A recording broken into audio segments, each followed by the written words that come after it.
है guys, welcome back to clarify for you. चलिए जानते हैं सब्सटेंटिव लॉ क्या होता है और प्रोसीजरल लॉ क्या होता है। इन दोनों के इम्पॉर्टेंट रोल किस तरह से हमें लॉ के दुनिया में मिलता है। पहले जानते हैं सब्सटेंटिव लॉ क्या होता है।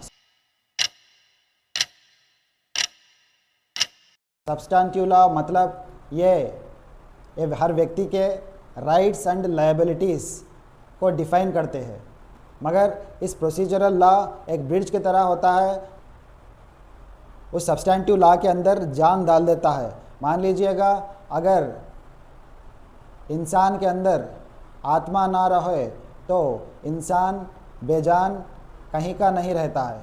इसी तरह से यहाँ पर ये सब्सटेंटिव लॉज के अंदर प्रोसीजरल लॉ बहुत महत्वपूर्ण योगदान निभाता है। यानी अगर आपके राइट वायोलेशन हुआ तो इस प्रोसीजर कोड के ज़रिए ही आपको आपका राइट का जस्टिस मिलेगा।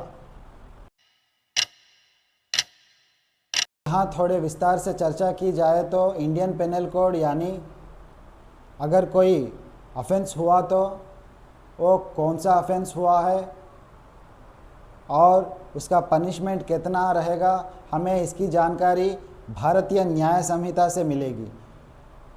यानी ये सब्सटेंटिव लॉ के अंडर आता है। और प्रोसीजरल लॉ के अंदर भारतीय नागरिक सुरक्षा संहिता, क्रिमिनल प्रोसीजर कोड आता है।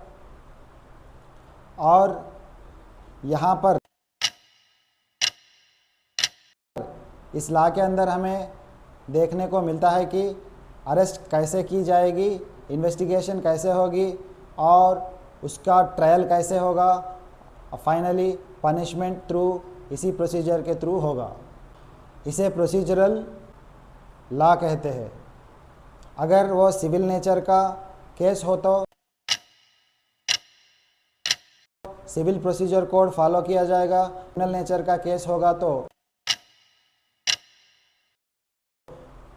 क्रिमिनल प्रोसीजर कोड या new act Bharatiya Nagarik Suraksha Sanhita 2023 use किया जाएगा।